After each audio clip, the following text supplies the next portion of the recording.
Warning: the following program is solely intended for a mature audience. Any of the idiotic opinions and views expressed on this show are solely opinions of Dark Fringe Radio and not of its advertisers, which is completely pointless because this poorly produced, dumbass podcast has no advertisers. Furthermore, any rebroadcast or redistribution of Dark Fringe Radio podcast without the permission is strictly prohibited. If you do, we will find you. Then we will send 3 black-eyed children to your home or office to collect your soul. Thank you. Enjoy the show. Coming to you live from the Mistopheles Studios, it's Dark Fringe Radio. And welcome to Dark Fringe Radio. I am your host, Will Martinez. Thanks everyone for joining in on the podcast. It's a great day for another episode. This week we're going to be talking about Haunted Hollywood and all the creepy shit that goes around Hollywood. And of course, this week, joining me, my co-host, as always, Jay Galosi. Jay, what's up, buddy? What's going on, my man? Not much, man. Just rocking out to this music, man. Doing this intro. Talk about some Haunted Hollywood stuff, man. Terrible Tinseltown. Yeah, some creepy shit that happens out there, no? Always, man. It's weird because it's the city of angels, but I'm pretty sure it's full of a bunch of devils. Yeah, no, definitely. Well, I wanted to remind everybody real quick before we get started tonight how to listen to the podcast. You can listen to us on Google Play. You can listen to us on iTunes. Also, you can listen to us on SoundCloud. Another a good platform is Player FM, which I particularly like. You can listen to all of our podcasts there and catch up, from beginning to end. All our episodes, we're heading up to almost episode 50, Jay. So that's going to be coming around the corner pretty soon, and I want to kind of plan something special for that. So that's something to think about. But again, that's how you can listen to the podcast. If you do go on iTunes or Google Play, please make sure you give us a 5-star rating and a comment. That's very important for us. Please go ahead and do that because they do kind of disappear after a while, and so any kind of help from you guys would be much appreciated. So please go on there, give us a 5-star rating, and also a comment, which is very important. So thank you for doing that. And of course, if you want to follow us on social media, you can. I definitely urge you guys to do that, especially our Instagram. That's where we have our most relatable and recent posts come from there, and then also Facebook and Twitter. So you can just follow us on Dark Fringe Radio. Just look up Dark Fringe Radio. Pretty simple. And that's pretty much it. So that's how you can listen to us for the podcast. Also, follow us on those social media platforms. Keep up to date. We're going to be putting more and more things up there. I have a couple of things that we are planning on doing, some just side-off things instead of making it part of the episode of the podcast. I was thinking of maybe doing maybe Instagram stories, maybe a horror movie review, something like that, separate from the podcast. Keep it separate so that way it keeps the content kind of nice and fresh, and that way everybody can partake in that. So something to think about for the future, Jay. So how's everything else been, man? Good? Oh, man, it's been awesome. Very good, man. So tonight we're going to be talking about Haunted Hollywood. But first, before we get into that, of course, the mailbag. We got to get into the mailbag for this week, Jay. We got to check the mail. There's a letter in your mailbox. I want to check the mail, man. All right. So first one for tonight comes from Paul Rader from Asheville, North Carolina, Jay. And the subject of the email is secret military bases. And Paul writes, hello, guys. I'm a longtime resident of Asheville, North Carolina, and I've witnessed the large 18-wheeler government trucks going into the woods and never returning back. More specifically, many residents here believe that there's actually a military or secret military base in the mountain range not far from the outskirts of town.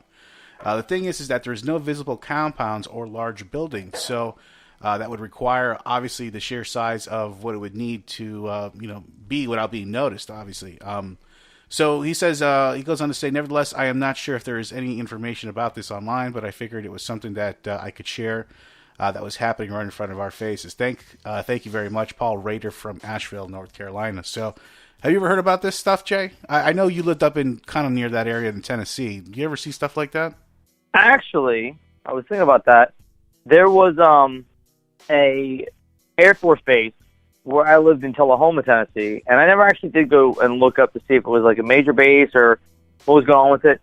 But I tell you that something weird was going on there because they would actually fly their jets past the speed of sound well within distance to actually rattle all of the windows in the house. So they would knock shit off shelves and whatnot. And I was out in the middle of nowhere. Right. So you were getting the sonic booms from this thing. it was crazy. The first couple times I heard it, I thought it was trains slamming into one another. Yeah, it's pretty intimidating once you hear something like that because it's a noise that you never forget. But yeah, that's some pretty creepy shit. And yeah, I've heard of that stuff happening out there in North Carolina. I've even heard of like some different kind of military people out there because I've heard there's some type of, I don't know if this is true or not, maybe a complete urban legend or conspiracy theory, but about there's actually parcels of land that actually don't belong to the United States out there. They actually belong to like the UN. And so there's actually UN military people out there doing God knows what. I don't know. But that's from what I've heard. So who knows if that's true or not, but maybe it has something to do with what he's talking about here from Paul from Nashville. So no, I've never heard of anything else besides that, Paul, but it's a very good theory. And I could see how it's possible. It's a good topic.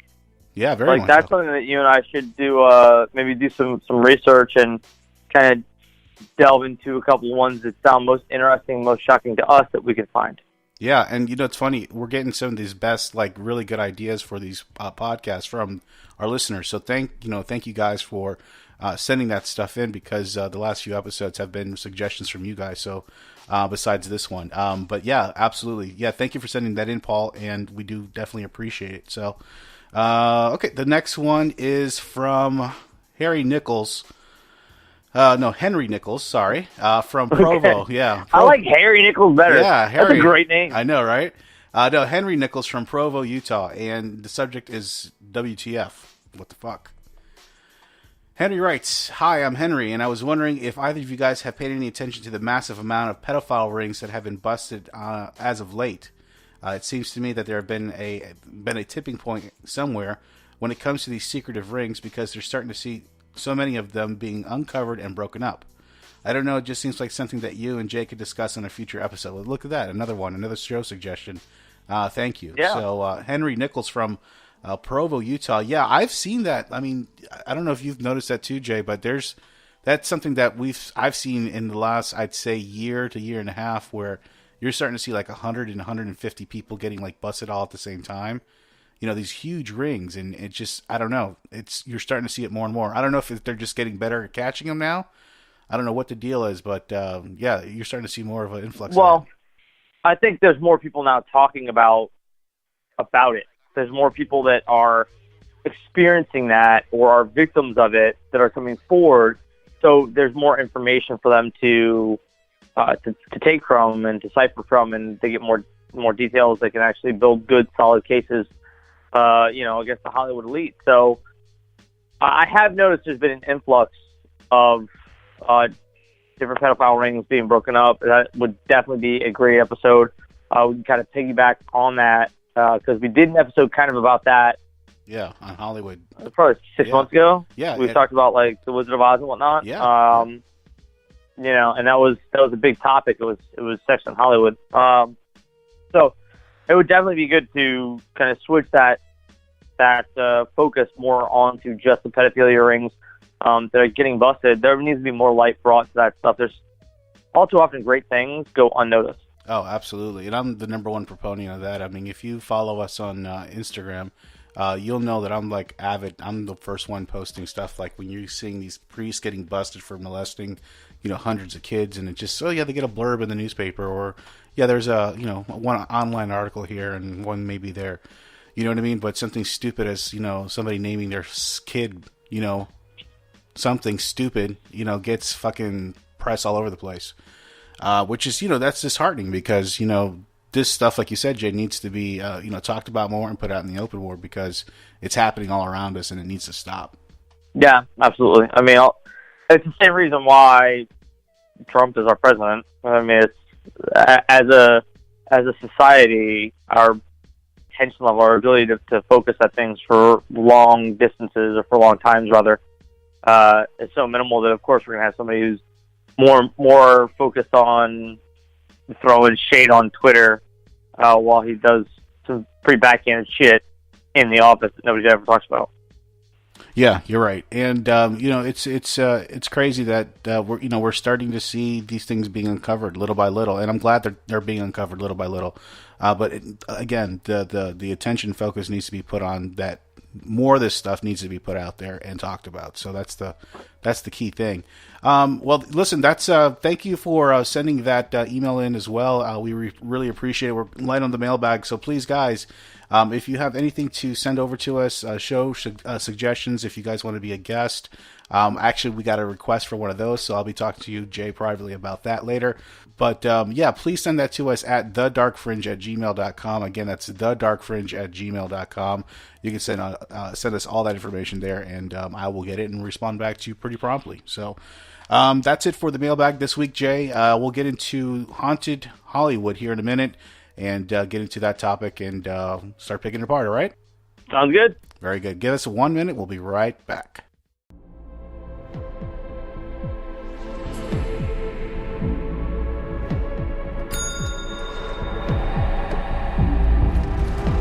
How may I have...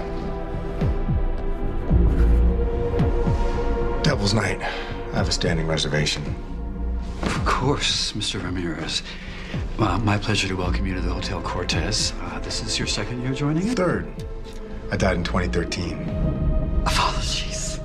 Let me show you your room. I was hoping Manson could join us this year. Charlie hasn't shuffled off this mortal coil yet. He's still serving life in the state prison. That's too bad. Your room, sir. The master has left a couple of treats on the pillow. I don't need a key.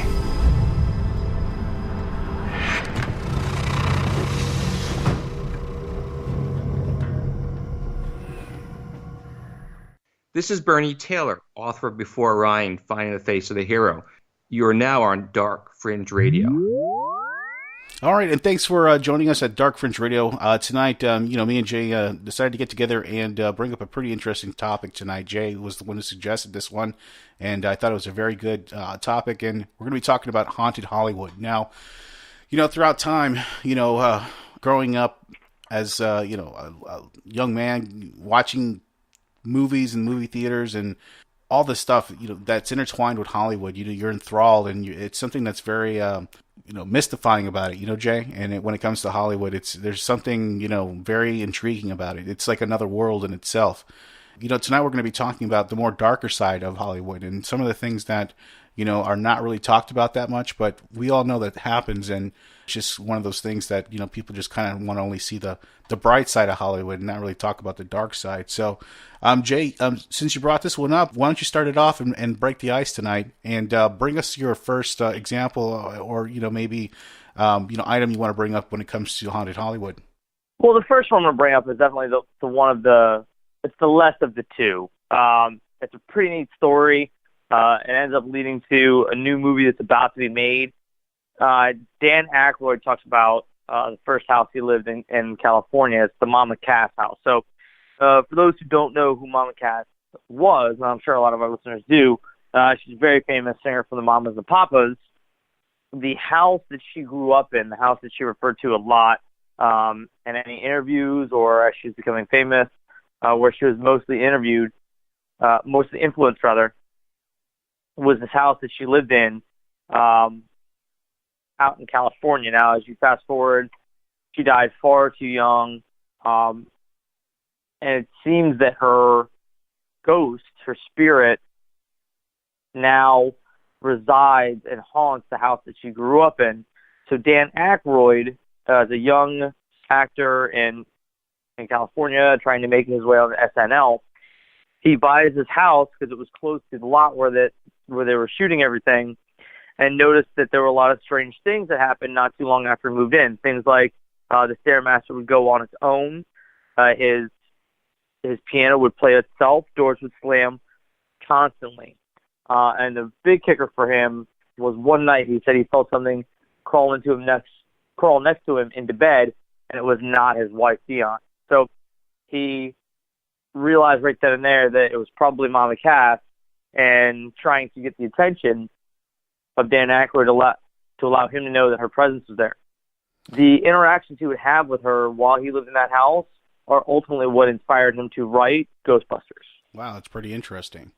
And you know what? It's pretty interesting too. A lot of people don't know about Dan Aykroyd. He is actually he's been fond of the paranormal for all his life. He's actually studied it all his life. His parents were really into it. They were into a lot of that alternative type of learning and teaching and stuff like that.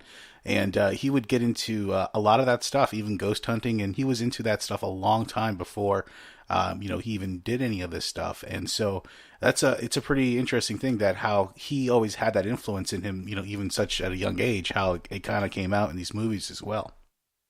Yeah, and I think it's neat that it led to a succession of now what's going to be a fourth movie. I'm really excited to see that new edition of the Ghostbusters with the original cast back. Animated series, toys, all that. And it all started from this one tiny little house, out in the suburbs of California. That's crazy. Well, yeah, and, again, Dan Aykroyd has just a huge mind for something like this, and it's just so cool to see how this series is going to continue now, like you said, in this new film that they're planning on doing. I think they were saying they were going to release it in 2020. Is that correct, Jake? I think that was the plan? I believe that's the plan as it sits, yeah. Right. Okay, cool. Well, I look forward to seeing that too. And, that's cool, man. That's a very interesting first, blow up the topic here tonight. The one I wanted to kind of start off with tonight, Jay, was the Cecil Hotel. I actually want to spend a little bit of time on this one because I did a lot of research on this, and it's actually one of my favorite legends of Tinseltown, as they say. And what it is this really run-down hotel where a lot of just crackheads and just people and basers used to go, just to get high, prostitutes, and you would still have like maybe some of the Hollywood elite, the drunkies or the druggies of those people would end up there as well. So in 1927, the Cecil Hotel, which is currently known now, it's still there, is called the Stay on Main, by the way. So you can actually still go there. It initially opened with about 700 rooms, and it was intended to attract and entertain the businessmen of the area. And, slowly but surely it just declined, over time. And it wasn't long before it, fell victim to hard times as Los Angeles did during that time. So it was also situated in a really bad part of LA. It was on the end of Skid Row, which we all know, which is where, all the homeless people are and so on and so forth, So, so after that part, after that happening to the hotel, just getting worse and worse, there's a lot of legends that actually tie back to the Cecil Hotel. A lot of the things that happen in Hollywood, a lot of the murders tie back to the Cecil Hotel. A lot of strange deaths tie back to the Cecil Hotel. Now, what I mean by that is this. The most recent one that most people may know and may recognize is the death of Elisa Lam. Now, that is a particular story of a woman. There was a video of a woman. She was recorded in an elevator in a hotel of the Cecil Hotel, acting very weird, acting like she was being hunted by somebody or being tracked down by somebody, but there was nobody else in the video footage. I encourage everybody to look it up on YouTube. Just look up Elisa Lam. It's ELISALAM video, and it's a very strange video. You just see this Asian woman running up and down the hallways, acting like somebody's chasing her, but there's nobody there. And the fucked up part of this whole story, Jay, is that she ends up in the water tank storage part of the hotel. Meaning that there was actually people in the hotel complaining that the water pressure was down, and the reason why was because there was a body in the tank. And it was her body. Jesus. Yeah. So, it's just a crazy story to know, to think about how did this, what was wrong with this woman to be, running around in this hotel acting like some crazy woman and ending up in the fucking water reservoir of the hotel. That's crazy, dude. Yeah, it just That's doesn't, crazy. It doesn't make sense. And I definitely urge everybody to check that out once, if they can, just to check it out on YouTube. It's just a creepy video, and you just see her just going up and down, and she seemed panic. She's going up and down the floors, and it was just crazy. But yeah, that's one of the, more famous deaths that come out of the Cecil Hotel, and one of the more recent ones, because the death of, her was just the most recent. It started from the beginning. we go back to like the Black Dahlia. Let's talk about the Black Dahlia. Everybody knows about her, right? She was that famous actress who was found brutally just mutilated and left for dead and in pieces on the side of a highway not far from there. Thing was that she was actually at the Cecil Hotel right before that happened. There was eyewitnesses actually putting her at the Cecil Hotel before. That was the last place that they saw her alive. So again, you have this fucking crazy death of this woman who was killed in a different location and put there, situated in a very odd position. She was basically propped up in a certain way to like make a mockery of the whole thing. She was cut in half. Her face was mutilated. Her mouth was cut from her mouth to her ear. So it was just a very ugly, gruesome scene. And again, where was she before all this? The Cecil Hotel. So why is everybody, why is this the center point of all these bad things that are happening all around Hollywood? It doesn't end there, Jay. I wish it did, but it doesn't. Yeah, listen, I remember because we talked about it, and I'd done some research, and some of the stories came out crazy. I mean, it's a hotel. I'm not saying I don't care how cheap it is on Expedia. Yeah, no, definitely. That's not the place you want to go. Well, the next one I want to bring up about the Cecil Hotel that ties into it is Richard the Night Stalker Ramirez. Now, everybody remembers him. He was nicknamed that because he used to stalk the streets of Los Angeles from the years of 1984 to 1985. He wreaked havoc during that time, and he was looking for innocent victims to basically mutilate. And he was a known Satanist. Everybody knew that. He used handguns, knives, machetes, tire irons. I mean, he used anything to just get to his victim. He was very ruthless. And, it was so bad that a judge described him as, murders of cruelty and callousness and viciousness beyond any human understanding. Now, when a judge says that to you, that's pretty bad. You know what I mean? That's some serious shit. So, how does it all tie in, Jay? How does it all tie in? Richard Ramirez actually used to stay at the Cecil Hotel. What happened was when it went to hard times, and I told you a lot of the crackheads used to get rooms there. The rooms were like $14 a night back then, and that was perfect right up his alley, and that's where he stayed the majority of the time, the Cecil Hotel. So, again, another person that's tied to this hotel. So, yeah. So that's something not right there. No. And it goes more. There's more to this, Jay. There's more. I wish there wasn't, but there is. George Giannini, okay? One of the strangest deaths of this whole hotel, the history of this whole hotel. If this wasn't strange enough, all the shit that I already told you already, this is the strangest one, all right? There's a 65-year-old guy named George Giannini. In 1962, him and his wife, 27-year-old Pauline Otten, they were arguing, okay? Next thing you know, he leaves. He's like, fuck this, I'm out. He bounces. Okay. Right? We've all been there. We've all been there, right? Right. So what does Pauline do? What do you think she does? Drinks. That would have probably been better than what she actually did. So she writes a suicide note and decides to Peter Pan herself right out the freaking window, right? Woo! Yeah. Second star to the right. Yeah. Oh, yeah. But that's not where the story gets, takes a turn. What happens? She falls right on top of him and they both die. No shit. As he's leaving the fucking hotel. Jesus. How about that? How about them apples, no? Damn. Yeah, how about that luck? I guess she had fallen for him. Oh, man, and she was after him, dude. I mean, there was nothing stopping her. So that's like the craziest thing that would ever happen in a hotel, first off. And then this is just one of many, that's just some crazy shit. The whole jumping out the window and landing on top of the dude. Wow. That's a whole different level. Yeah, it's another level. Definitely another level. And that's, I'm not even getting into there's other stories, Jay, about a woman throwing out her newborn baby out of the window. That's another story that comes out of there. There was also another one where there was a hotel greeter that worked at the Hotel Cecil, and she was found strangled and mutilated in one of the hotel rooms.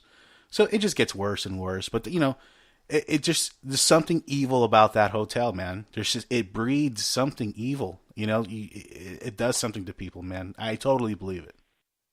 It's like The Shining. It's like The Shining, dude. So yeah, what's next on yours, man? So for me, I'm going all the way back to really the beginning of the iconic Hollywood that we know today, and one of the very earliest considered haunts, and that's right at the Hollywood sign. Did you know, Will, that actually the Hollywood sign originally said Hollywood Land? I did know that, yeah, because I actually took a Hollywood sign tour when I was in Beverly Hills once. So yeah, yeah. Okay, all right, perfect. So for those who don't know, it used to say Hollywood Land, and it actually was not originally intended to draw the bright lights and make you think of Hollywood and movies.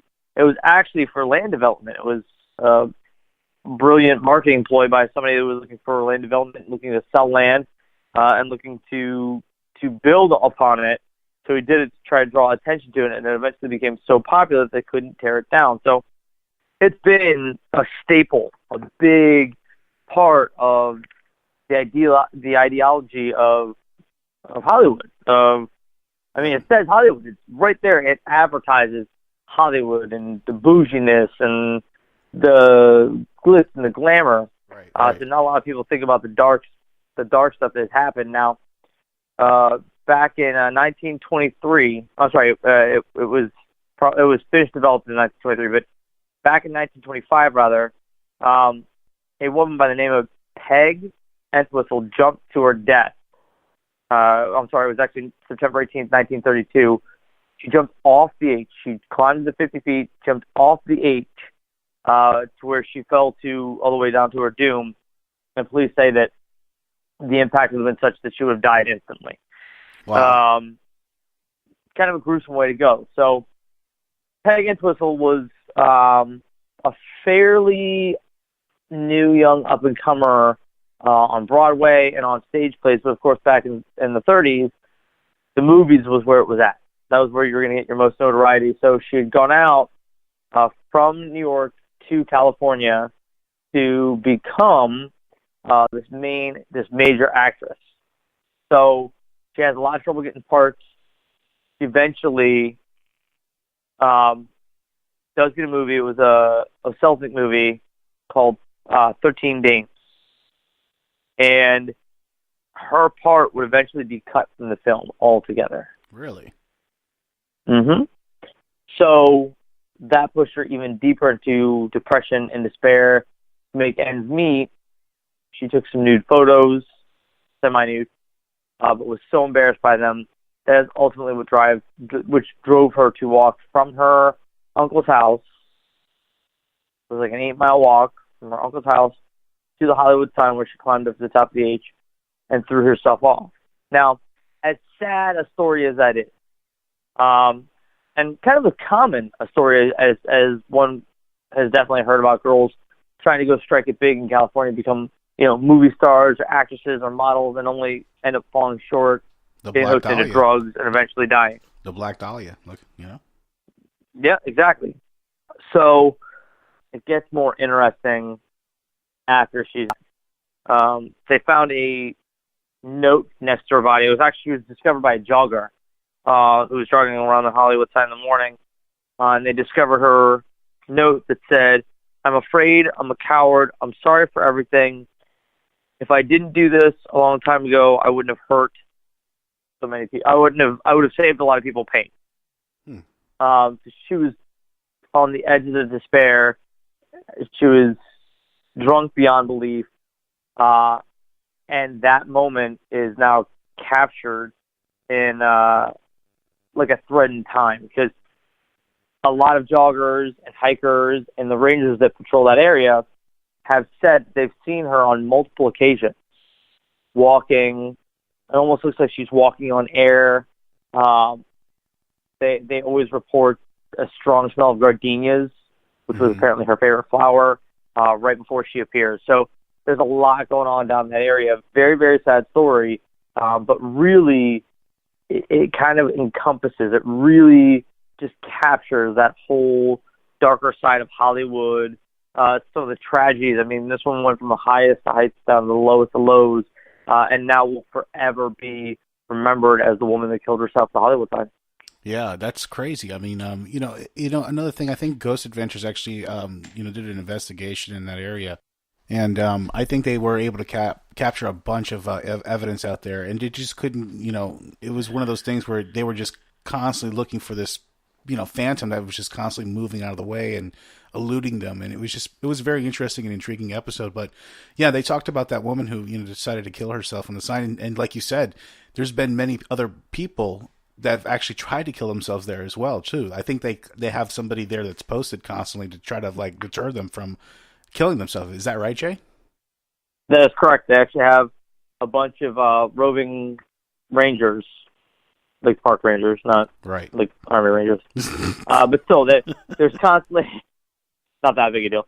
There's constantly people patrolling around that area to try to make sure that people don't get any big ideas on joining Peg and Thistle. Yeah, definitely not. Yeah. Well, yeah, that's definitely an intriguing story, Jay. And yeah, I've always found that site to be kind of creepy anyway. It just looks creepy. It's just like in this side of this mountain where it's just like a desert, and just, yeah, especially at night, something weird about it at night when you see it there at night. Cause I've been actually at the Hollywood Hills at night, and it's something eerie about it. You get this weird feeling, but yeah, it's something else, man, definitely. Well, the last thing I wanted to kind of bring up was the Pantages Theater, Jay, and I know you know a lot about this particular theater. It's settled in Hollywood, obviously, and it was actually bought by Howard Hughes. Now, everybody who knows who Howard Hughes is, I mean, he was the famous aviator who, created, the basically, air flight as far as commercial air flight is concerned. So it's just an amazing theater. It's still there to this day. They've redone it over and over, but it looks absolutely amazing. And when he bought it, they actually did the Academy Awards there from like 1949 to like 1960 or something like that. And it's just a beautiful theater. A lot of things do happen, unfortunately, in that theater, though. They witness a lot of phantasms walking around, and ghosts of little children skipping around the theater stage. And the part that most people don't know, that this actual theater was actually built on a former site of an elementary school that actually burned down in 1901, that actually killed 25 children and a teacher.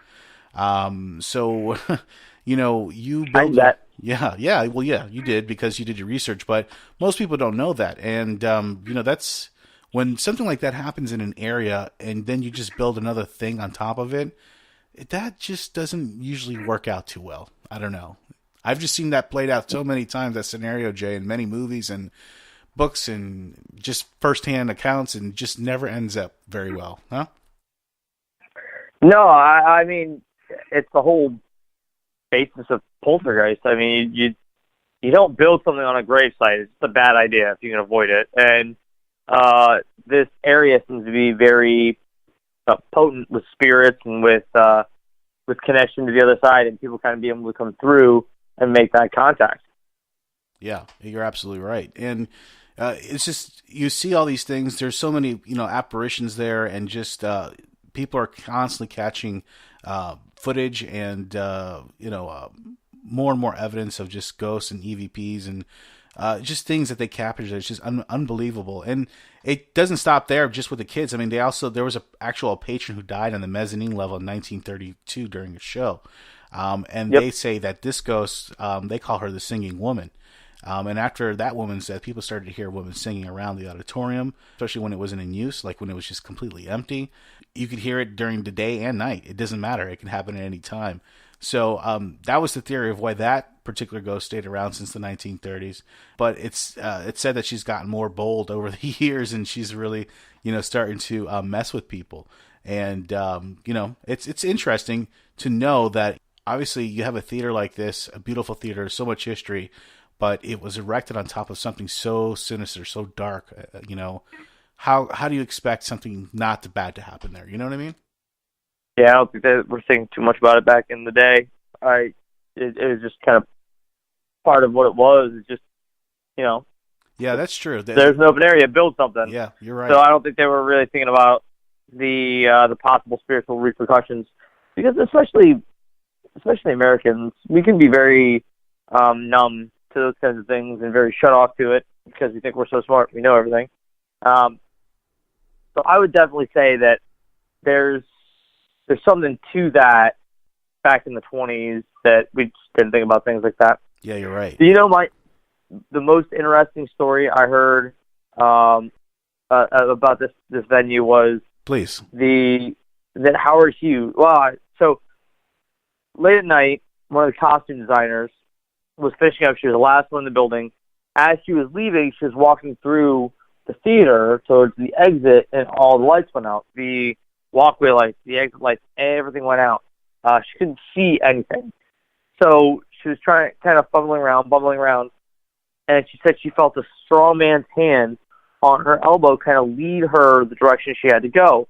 When she finally got to the door, she opened it to shed a little light and say thank you to the person that helped her, and as she turned, there was nobody there. Oh, wow. Yeah. That's a classic right there. Yeah. And again, you talk about something so tragic happening with that schoolhouse, burning to the ground with the children and the teacher in it. And yet, here is a positive spirit. The more likely than not, the Howard Hughes spirit kind of coming through to show the silver lining, and that that it's not all bad. No, that's true. I have a quick clip that I want to play regarding this particular theater. Hold on a second, okay? Okay. This kind of unexplainable event happens across town at another theater space, the iconic Pantages. We have about 7 ghosts that sort of are active in the building. I think the most famous one that people know about is Howard Hughes. He actually lived in the building for a period of time. He owned it. The dashing mogul who died in 1976 apparently still lingers, and other spirits who call Pantages home include the dog who barks down the pipelines, the little girl who sings in the hallways, and the lady who takes center stage. So in 1932, a performer died here on stage? Yeah, we don't know the circumstances, but we're told that she was a singer, and that for the next couple of decades that she would actually haunt. She was the most prolific ghost, if you will, the theater, and she would be caught singing throughout the entire venue. She hasn't been heard actually in some time, and I think the little girl has actually taken over her place as the spooky singer, if you will. The building sort of lives and breathes, and these people, I think, chose to stay here beyond their sort of mortal lives. Mm-hmm. Did you ever think that maybe they don't want to pay for a Vita ticket? Yeah, everybody has to pay for a Vita tickets. Yeah, again, you have such a beautiful site, and I could see why somebody would be so attached to something like that and not want to leave. You know what I mean? Yeah, no, I'm with you. I mean, it makes total sense, especially the Howard Hughes, connection. He actually lived in the building, which is crazy. It's crazy. Yeah. Wow. Well, listen, that's it for Haunted Hollywood, man. I think that's a little bit of a good wrap on that, man. I know it's a short podcast for this week, but we'll make it up to you guys next week, and the week after. Our 50th episode is going to be coming up, and we're going to be planning some big stuff for that one. So we'll be keep you up to date on that, and we'll let you know what's going to be happening. So anything else for tonight, Jay? That's it. I would just always say beware of your surroundings. Eyes open, ears ready. Yeah, absolutely. All right, man. Listen, I am Will Martinez, of course, for my co-host, Jay Galosi. Thanks for listening to Dark Fringe Radio. Check us out again on Instagram, Twitter, Facebook, at Dark Fringe Radio. Check us out as well on Google Play, iTunes, SoundCloud, and Player FM. Good night, everybody.